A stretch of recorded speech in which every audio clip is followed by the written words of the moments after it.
because you've been the victim, I guess, of cancel culture on more than one occasion since you've been in Brussels.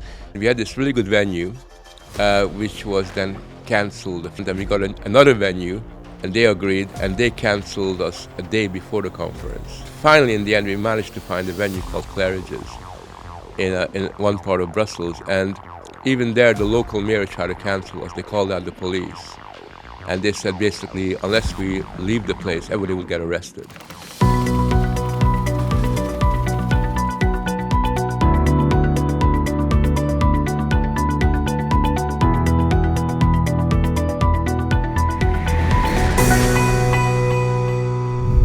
Hello, welcome back to the Brussels Signal Studio. My name is Justin Stairs, and we have a guest, Frank Furedi, who is the director of the Brussels operation of the Matthias Corvinus Collegium think tank. Thank you, Frank, for finding some time to come in this afternoon. A pleasure to be here. Now, people might have heard of Frank, in particular of late, because he has been a victim of cancel culture. But who is he? Let's find out. He, as I said, he's the director of the MCC think tank, but he has a longer history than that. He is a renowned sociologist, author, and media commentator, serves as Emeritus Professor of Sociology at the University of Kent in Canterbury.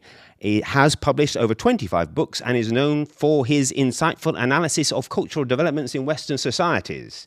Lived in Britain since 1969, completed an MA in African politics at the School of Oriental and African Studies, and a PhD from the University of Kent in 1987.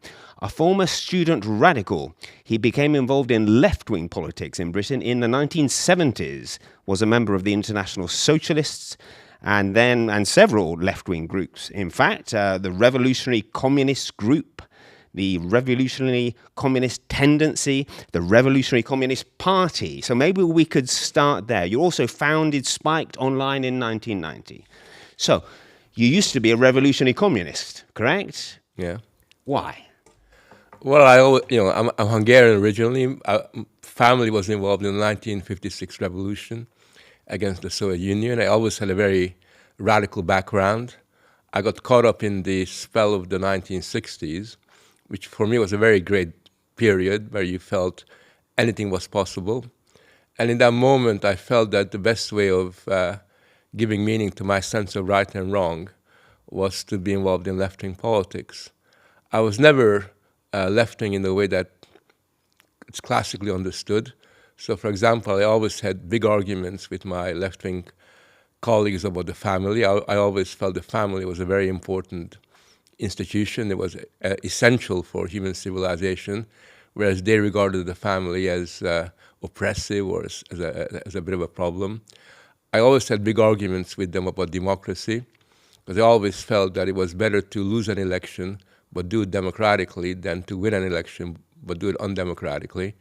That was another argument. Which side were you on in that debate? I was always for democracy. Right. And in fact, there were two issues that were critical in distinguishing me from the left. The first one was in the 1976-77 period. There used to be an organization in England called the National Front. And the left always used to say no platform for fascists, that we're not going to allow them to speak. And I wrote a pamphlet saying that whatever you think of the National Front, you cannot administratively make them disappear. You have to debate with them, argue with them. And it was wrong to deny them a platform. And that was pre-cancel culture. Right. So I got into a lot of trouble because of that. And the other reason why I got into big trouble with the left was during the miners' strike, which broke out in the early 80s in England. There was one section of the miners in Nottinghamshire who didn't want to join in. And the miners' union tried to force them in. And I argued that the best thing would be to have a ballot so that people saw which side they were on, and that miners had a right to vote for or against the strike. And I was called a scab at that point for calling for a democratic ballot on the miners' strike. And that was really quite important, because from that point onwards, I knew that I was, in my mind, left-wing, but I also knew that I had nothing to do with the left. It was a period of limbo for me. So you've always been a Democrat? Always, totally. And that's what I learned from 56 in Hungary, that it's far better to live democratically than to basically, sort of manipulate politics and get your way done. Free, open discussion is important because you can only move forward if the citizens of a society feel that they have participated, their voices were heard, and their representatives actually represented their aspirations. So yes, for me, democracy is not a means to an end like it is for a lot of people. It's an end in itself. And I wrote a book about this called Democracy Under Siege, where I argue that this is a value that is so important that we have got to be true to it. So back then you were a left-winger, but you didn't fit into the left-wing structures that were around at the time? Never. And in those days, I was always kind of decried as somebody who's not quite like us. And it even got to the point, for example, when I was younger, I used to dress fairly fashionably, as young people do sometimes. And all the people that were around me, were pretty good dressers, and the left used to criticize us for, just our appearance. And I just thought that was quite symbolic, quite interesting, that they couldn't even understand why we wanted to look smart. Never mind the fact that, our ideas were different than theirs.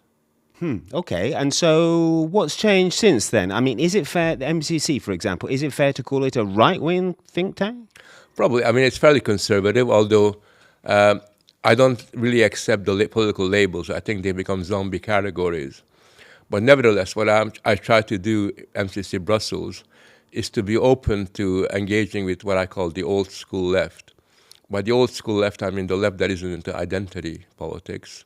So I try to bring them in, and I got people working with us who are old school left, and there are people on the right, conservative right, religious-minded individuals. And I think that especially now with the culture war the way it is, we got to bring people together from all sides, from every quarter, who recognize the significance and the importance of the civilizational values that were central to the West and to Europe. Explain to me again, the old school left. What do you mean when you say the old school left? Old school left would be social democrats, people who are for the working class, who believes in, economic reforms and distribution.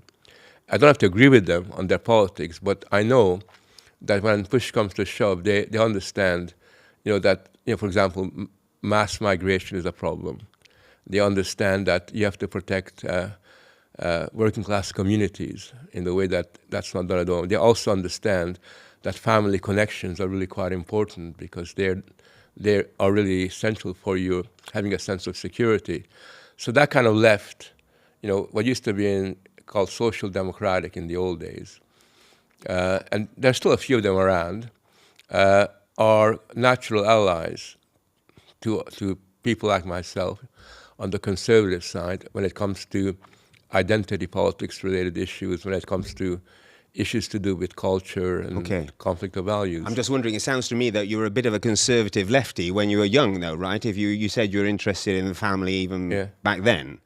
Oh, I always had this ambivalence, and even I have it even now. So I'm very conservative when it comes to family, tradition, history, those kind of values. I'm very liberal, almost libertarian, when it comes to question of choice, about individual freedom, individual autonomy, choice. And I'm a little bit, I wouldn't say socialist or social democratic, but I really believe that a state has got a role to play to ensure that health provision, educational provisions are equally distributed in society, so everybody's got access to these kinds of resources. Okay. Now, let's move on then to cancel culture, because you've been the victim, I guess, of cancel culture on more than one occasion since you've been in Brussels. There was the NatCon conference. Explain what happened there, please. Well, the NatCon conference was a conference we helped organize, which featured speakers from Europe and America. We had people like Nigel Farage or Viktor Orban speaking there, quite high-profile names. And we had this really good venue, which was then cancelled a few days before the conference. When was this? This was in March this year. And then so we kind of hurried around, and we got another venue called the Sofitel Hotel, and they agreed, and they cancelled us a day before the conference. So by this time we panicked, and finally in the end we managed to find a venue called Claridge's in one part of Brussels. And even there, the local mayor tried to cancel us. They called out the police. And they said, basically, unless we leave the place, everybody will get arrested.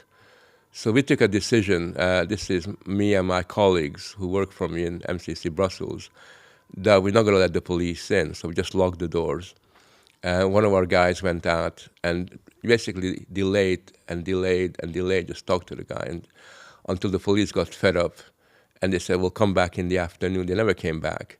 So we managed to have the conference in the end, which was quite a coup in the end, because they were determined, these three different mayors were determined that our voices wouldn't be heard. Why is that? I think Brussels in particular, and also Belgium, is exceedingly conformist politically, and their idea of freedom of speech and freedom of expression is a restricted one. It's okay for them to have freedom of speech, but their opponents are not allowed to access to any kind of platform. So I don't think that this could have happened, for example, in Britain. I mean, Britain, there are problems with cancel culture, but not like this, not on this scale. It couldn't have happened even in France. But in Belgium, this is pretty much the norm. And I thought it was quite telling that in the end, the Prime Minister of Belgium had to issue a statement indicating to the mayor that it is wrong to cancel people and prevent them from freely expressing themselves. And he did that because he got several letters, one from Rishi Sunak, the Prime Minister of Britain, saying that this is crazy, this is outrageous. So a lot of global leaders saw that this was a step too far. It's almost like cancel culture overplayed its hands, and I think we're very, very lucky that was recognized by people who usually don't sympathize with us. So is it fair to say that the attempt to cancel you backfired spectacularly in that it drew a lot of attention to the conference that it wouldn't have had otherwise, right? Yeah, it did backfire us, and even Politico had an article in which basically said, Hungary won, sort of cancel culture zero, something like that. So we recognize that this was a very good result for us. And to be honest, we came very, very close to not winning. And it was only because we were sufficiently determined not to be cancelled and lock the doors, which a lot of people were against, as it happens, that this succeeded. And it tells me that if you fight cancel culture, you can actually win. You mustn't really accept the act of being cancelled. You got to find a way around it. And you went to court as well, right? Yeah, we went to court, and the court in the end ruled in our favor, saying that the local mayor did not have the jurisdiction to take such unlawful action. Now, I'm just in a Belgium context, here we are in Belgium. Obviously, the French speakers have traditionally, not since the last elections, but traditionally been more left-wing, let's call it socialist-dominated, than the right-wingers in Flanders. I'm wondering if you considered moving it to Flanders, where you might have had a better reception. It did occur to me, and a lot of my Flemish friends said, look, why don't you come and have a meeting somewhere else, where we are, Antwerp or somewhere else where we are stronger, where you wouldn't get cancelled. But the point is that Brussels is meant to be the capital of Europe. This is where the European Union is focused, and we're quite determined not to turn Brussels into a no-go area for free speech. Okay. Now, on the subject of cancel culture, you've had another attempt to cancel you recently, in fact, and this is over your book. Let's show it up. It's called The War Against the Past, and it's newly published, and you were due to have a launch event in a bookshop. Tell us that story. Well, that was very interesting because we decided to have a very small book launch, just friends, glass of wine or maybe several glasses of wine and cheese to celebrate the book coming out. And my people organized it. Everything was perfectly all right. And then what happened was that my communication guy decided to tell the world, the newspapers, that we're having this. And I think the minute that the media got to know about it, they must have put pressure on the bookshop by saying, do you know that Frank Furedi is the devil incarnated and he represents the worst kind of politics in the world, and they kind of caved in. So it wasn't, I don't think, the bookshop that did it. Was this Belgian press, do you think? Yeah, Belgian press, and I think it was also the local mayor, in Brussels 1000, local politicians who are. We also found out there's a lot of local journalists that kind of hang out in that bookshop because it's also a wine bar, and people from the European Commission. But in any case, so basically we got a email saying that we're very sorry, we apologize, there's been a misunderstanding. We didn't realize that this event would be so strong politically. It was a strange expression. So we then kind of asked them, are you sure about this, sort of. And what was interesting is that the bookshop owners came up with several stories. The first story they came up with is we never told them what the book was about, that it was political. Secondly, they said they never allowed political books to be presented in the bookshop. But then we pointed out that on October the 4th, they're presenting a very political book about how good the EU is. So there's a bit of a double standard there. And then finally they came up with a story which they sent to another newspaper, that the reason why they canceled it was because they didn't like the fact that I wasn't going to be questioned or open to scrutiny by members of the public, which is not true, because I love when people criticize me. And every meeting we have, there's always discussion. So they invented all these stories. But nevertheless, that's what happened. Unfortunately, we now work in such a way that we always have a plan B. Right. So we had another alternative venue lined up on the same time, the same day, which was, as it happens, last night. And the book launch went ahead. But this time with 3 times as many people as the bookshop could have catered for. Well, this is the point I was going to ask you about. Is getting cancelled good news in terms of if you have a product to flog? It's good news if you are prepared and if you don't allow yourself to be cancelled. And it was interesting that the bookshop actually said, the name of the bookshop is it's a weird name. I'm not going to remember that. Okay. They actually said that we've cancelled people before, but they usually don't make as much stir as this time. And of course, the fact is that we made a stir, and we intend to kind of continue making a stir, not because we're troublemakers, which we might be, but because we just think that when something like this is done, people got to know about it, and they got to understand that it's completely out of order for a bookshop to try to sort of shut down a discussion about a book. It just completely goes against the grain of the whole culture of reading, which has been central to Europe ever since the 14th, 15th century. And so why have they got it in for you, Frank? Why have you been singled out? I mean, you mentioned that some people see you as the devil incarnate. I think those were your words just now. Why is that? It's very strange because before I became the executive director of MCC Brussels, I was relatively popular in the local press because some of my books are in Flemish, others are in French, and I used to get invited to the, whenever they have these book festivals. I've written articles, opinion pieces for at least 3 of the Belgian newspapers over the years about my books and about my ideas. So there's no, people know who I am. And things began to change when they realized that I'm also Hungarian. Because in their eyes, I was all right as long as I was coming from Britain. But the moment I've got Hungarian associations, then that becomes a mark against me. And particularly, I think what they took exception to is that here's a think tank set up in Brussels, which is linked to Hungary, and which is committed to projecting an alternative narrative to theirs. And as far as they were concerned, it's not legitimate in their eyes. And that's why from the minute I got here, I've been called far right, I've been called fascist, all kinds of things, just to try to quarantine our activities. And by there you mean the media? The media, some of the other think tanks, some of the NGOs particularly. And I have to say they've been unsuccessful because we've really have a very good media strategy. We've managed to use the social media, we managed to develop relations with the press. And a lot of the local newspaper guys know that we're basically not like the way we're represented. Often they tell us that I know I'm writing this article, Frank, I have to write it. Oh, I see. And I know it's not entirely true.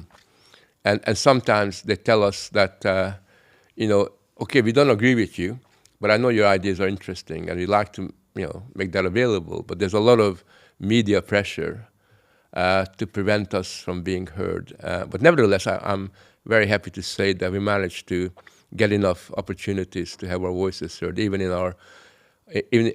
a media that's run by our opponents.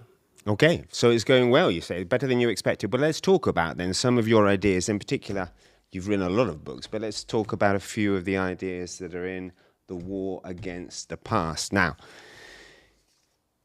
am I right in thinking that your main message in this book is that we should not forget the past, or even worse, try to erase the past, because otherwise we cannot build on a future for ourselves? Is this what you're saying, essentially? Yeah, I mean, also this comes in a context where the past is being systematically attacked and rendered toxic. That somehow the past is this contaminated space that we have got to separate ourselves from. And what I'm really arguing is that if you simply regard the past in this kind of way and not really understand that the legacy of human achievements are really important for us to use to make it's a resource that allows us to make sense of the world, that we're the beneficiaries of everything that humans have achieved, and that unless we learn from those activities, we're not going to be able to move forward.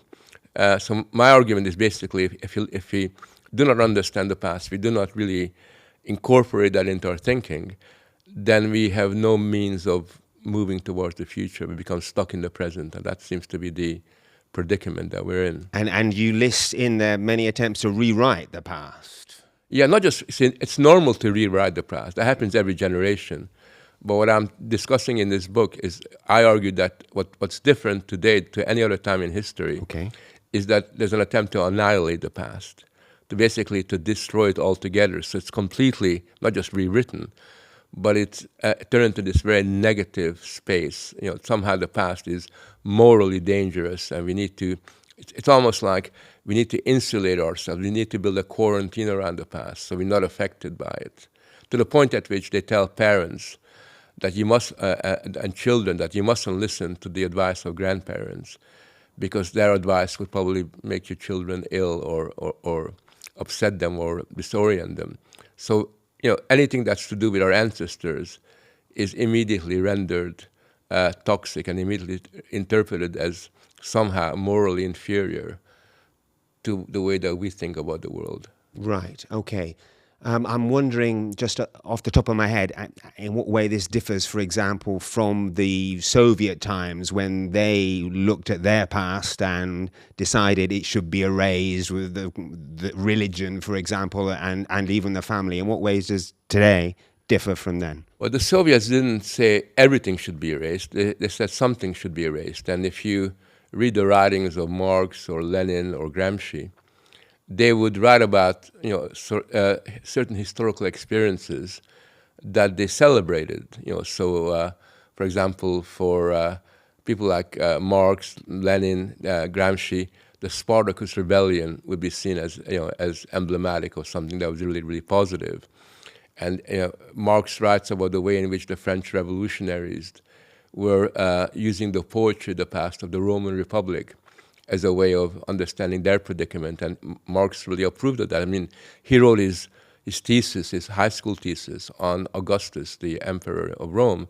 So they had an understanding of the past as being important. And I always tell the story of Gramsci. When he was in jail, his son is under Mussolini in the 20s, 30s, and his son writes to him saying that he's fed up with learning Greek and Latin in school, and the classic. He wants to learn the latest technical skills, the way that the Mussolini promoted it. And Gramsci writes back saying that unless you really understand the classics, unless you study Latin and Greek, you're going to be lost, because that is the foundation for a classical education, the foundation for your own understanding. So this is Gramsci, a Marxist, a revolutionary, nevertheless understanding that whatever you think of what you see as the oppressive behavior of capitalist or ruling classes, nevertheless we cannot simply disconnect ourselves from what has gone on beforehand, but there are things that you want to take forward. So they were much more ambivalent about the past than the identity groups today, who just basically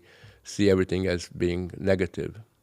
Right, okay. And there's an interesting chapter in your book on the use of language, which I wanted to mention, and how people are being encouraged or forced, or however you want to describe it, to modify or change the way they speak. Can you go through the quick anecdote you had on regarding the word carer? This was when your mother was lying in hospital. Tell us that story. Yeah, so this made a big impact on me because my mother was dying. She had a very bad seizure.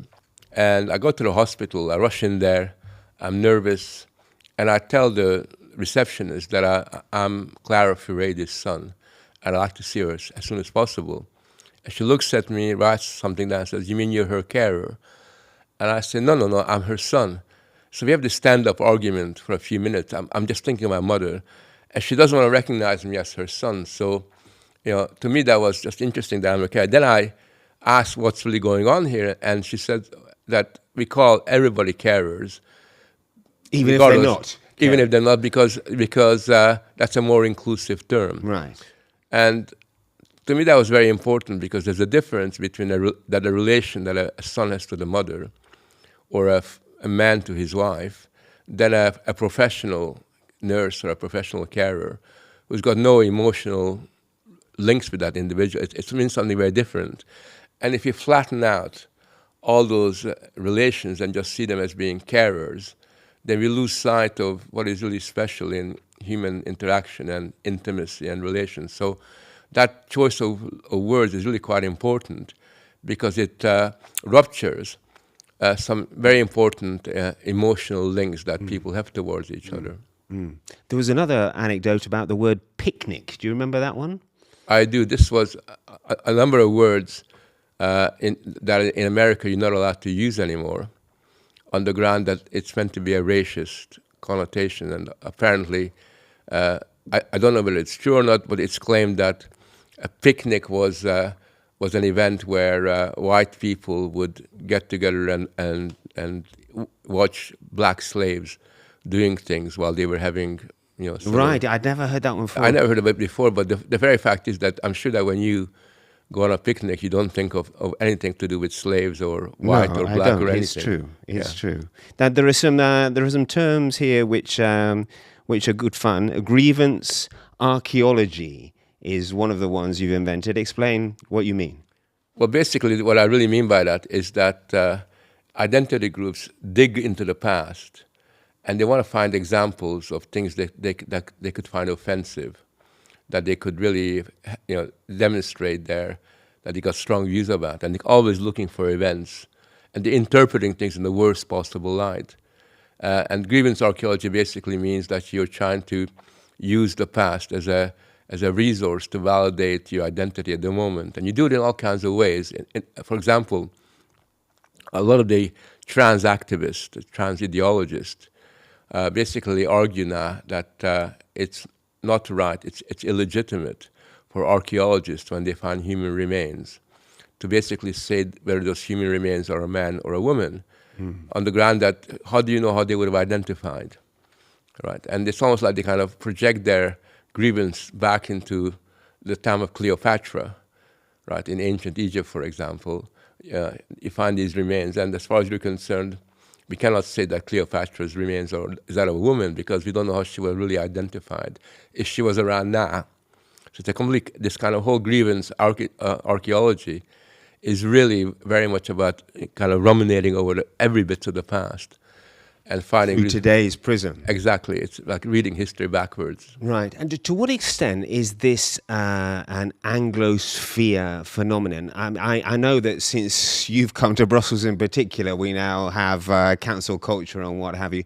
But I'm wondering, it seems to me that these issues are a lot bigger or a lot more sensitive in countries like the UK and the US than on continental Europe. Is that true?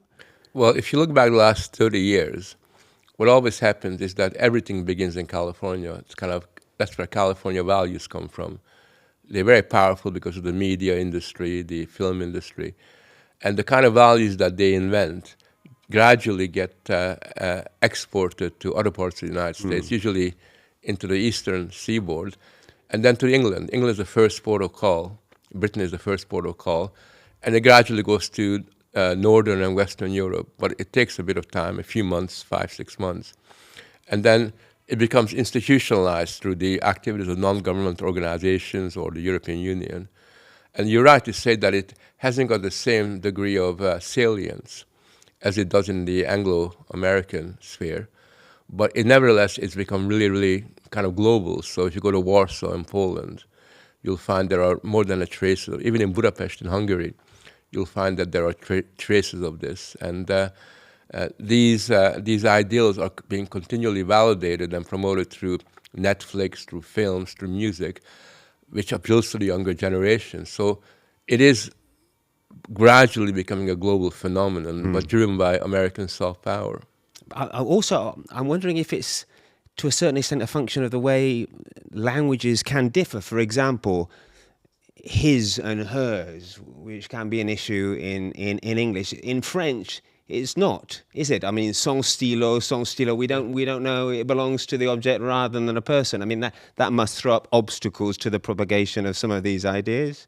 Up to a point, because even in France now, they have big debates about language. There are very clear attempts to basically change the way people think through the changes in language, and Germany as well. So all these places where, for example, you haven't got gender-related sort of pronouns or words, nevertheless are faced by this kind of attack, but obviously not to the same extent as in Britain or in America.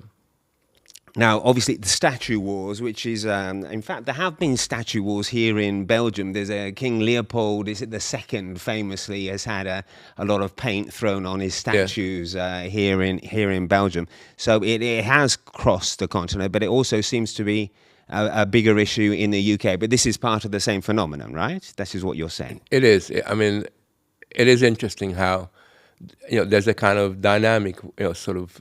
Takes about 4 months to get to Britain, takes another 4 months to get to Belgium, Holland, and Scandinavia, and then gradually kind of moves on. Right. Following the Industrial Revolution, well, at least from England. Industrial anyway, Revolution in reverse. Right, yes, right. Okay. Now, there's a lot of other anecdotes in your book, trigger warnings at the British Museum, for example. Though I'd like to just quote back at you, in fact, one of the two things that you've written. Once society becomes dehistoricized, it will become lost in a timeless wasteland. Now, this is one of your main claims. The timeless, is that what we're living here? Yes, so this is one of my main arguments, and I spent a lot of time developing the idea of presentism, because what's happened in recent times is that the temporal boundary between the present and the past has broken down.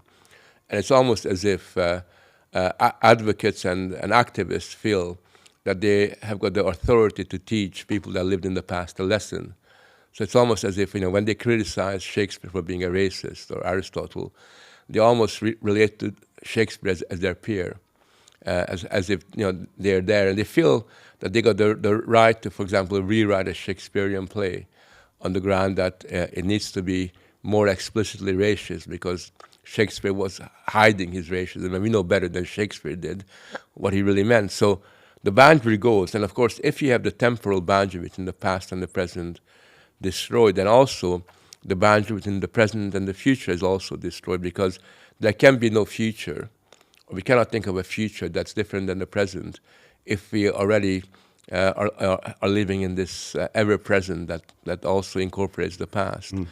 Right. Okay. Now, but what you're not saying is that the past is some way superior to the present, right? That's not what you're saying. I mean, because society has progressed in many ways, right? Thankfully, yes. Right. But the society has progressed principally because of the achievements of people that preceded us, and we were the beneficiaries of their insights, the way they look at things, and we were able to take that forward and contribute to it. And in that sense, there's a spectacular process of human beings humanizing the world as they kind of go forward. Right. So what you're not proposing is that we should go back in time? But you can go back. Anyways, Right. I think that's the really weird thing with these crusaders against the past, that they sometimes get stuck in the past, but we cannot go back. Nor should we go back, because we are living in a very different era, and the challenge that faces us now is very different. Obviously, there's a lot of lessons we can learn from the past, but in the end, we have got to find our own way around the problems of our time, and we got to, sort of be sufficiently grown up to make the best of what's available in the here and now. Because sometimes conservatives are associated with a longing for the past. Is that unfair? For example, traditional family values, maybe certain views on homosexuality, but this is not what you're saying? No, I mean, I think that you're right to say that some conservatives look upon the past as a place of refuge, as a way of insulating themselves from the pressures of our time. And they sometimes forget the fact that we've come a long way, and we've kind of developed a more humanistic way of relating to each other. We're much more sensitive to certain kind of problems, and that certain modes of behavior that were acceptable 150 years ago are quite rightly no longer acceptable now. So we have to recognize that we have made some very important leaps forward, but at the same time, it's important to see that, for example, that the way we relate to the issue of homosexuality, which is superior to the way we related to it in the past, is also organically linked to what has gone on beforehand, both by reacting to it and also by learning from what has gone on beforehand. Right. So in order to progress, you have to understand the past, basically. Exactly. You have to, and not only that, but there are. I mean, for example, sort of if it can stick with the example of homosexuality, you cannot really understand the way that a more sensitive and a more human understanding of relationships between different sexes has evolved without taking into account the contribution of someone like Immanuel Kant or some of the philosophers that, or the way that the idea of tolerance developed by Locke and Pierre Bayle. I mean, all these ideals were central. The realization of those ideals occurs 150 Right. years later. At a time of prejudice. At a time of prejudice, Right, yeah. right. Yeah. So, final question: how does the European Union fit into all this, then, Frank? I mean, here you are in the capital of the European Union. Why here, and in what way do you interact with the institutions, or would you like to interact with the institutions? Well, we're here basically because there is, in fact, a very important cultural conflict that's occurring. And in this cultural conflict, the narrative that's projected by the European Commission and their allies is something that I think is profoundly disappointing and is wrong. And we're trying to develop a counter-alternative to that. One of the things we're doing is through our research, and we're doing serious research, our publications, we're challenging the European Union as ideology and the narrative on a number of different fronts. And we hope that, at the very least, we can get people to see that there's more than one way of seeing the world. And hopefully we can spark some kind of discussion and debate around it. But more importantly, I hope to be able to, in a sense, question and ultimately defeat the influence of some of these ideals, which I think are quite damaging to life. By which you mean ever closer union? What do you mean when you say these ideals? Well, federalism is, and anti-sovereignty ideals, obviously, I'm totally against. I'm totally against the way in which gender ideology is becoming institutionalized, the way it's kind of sexualizing children, basically leading to the adultification of young people and the infantilization of grown-ups at the same time in a bizarre kind of a way. There are other policies that are much more to do with economic issues like the Green Deal, which I'm not a fan of. And in general, I think that one of the things that we ought to have learned from the experience of the Soviet Union is that centralization makes for inefficiency. It doesn't really work. And if we left more things up to the creative genius of different nation states, I think Europe will be a much healthier and a much more developed and competitive space than it is at the moment. So there are many, many arguments to be had, and I think that the times are changing, and a lot of people are realizing that there's something that is seriously missing from the program of the European Union. There are the kind of oligarchs that exist there that doesn't correspond to the experience of people on the ground. Right, and I guess we've just had the European Parliament elections, for example, and so there's been a bit of a swing to the right, hasn't there? I mean, I'm just wondering to what extent you're getting a sympathetic ear or not. Well, we are getting a sympathetic ear, but not necessarily from the obvious characters, because as you say, the shift to the right has not been dramatic. It's been considerable, but not dramatic. But what we are getting a bit of positive reaction to is from a growing number of young people who are becoming countercultural like we are. These days, when you're countercultural, you move to the right rather than to the left. And that's a very positive development. You saw that in Austria a couple of days ago. You saw that in Germany, France, Holland, Portugal. So that's a very, very interesting development. But also, I think that the very fact that we are questioning certain foundational issues and producing good arguments helps people to find their own voice. And what I'm finding is that there's a real demand for an alternative way of looking at things. And we had some very big successes. One of our biggest success was during the farmers' protest, where we published several reports, but we also organized meetings of networks with farmers from different parts of Europe to come together. We still have that network, and we basically assisted the farmers to be much braver and much clearer in their demands, when they came to Brussels and protested.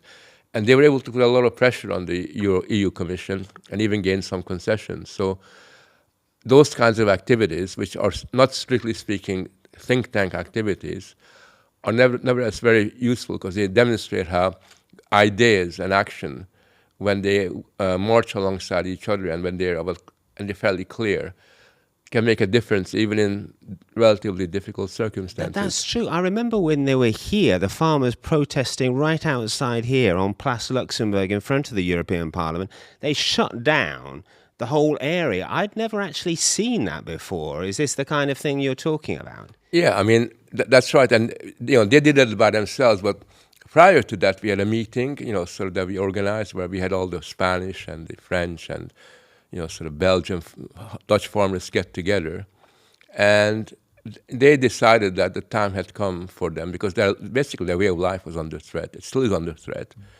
and they did the business, And I think the fact that they felt that they could do the business was in part a function of the fact that they knew that other people understood their predicament, and other people were discussing it, putting forward arguments about it. Afterwards, we had farmers come back to us and say, we are delighted. I mean, not just delighted, but we owe you a debt because you actually stood up for us before anybody else did. So to that extent, I'm very proud that some of our research has found a resonance with sections of society that aren't usually ones that come to meetings or are interested in ideas and reports. And I think that demonstrates that if we take our ideas seriously and aren't inhibited about expressing them, then we can make an impact. Because, to be honest, the dominant narrative is so weak and it's so complacent that it needs to be challenged, and can be challenged relatively easily. Frank Furedi, thank you very much for coming to the studio. Pleasure. And thank you very much for watching.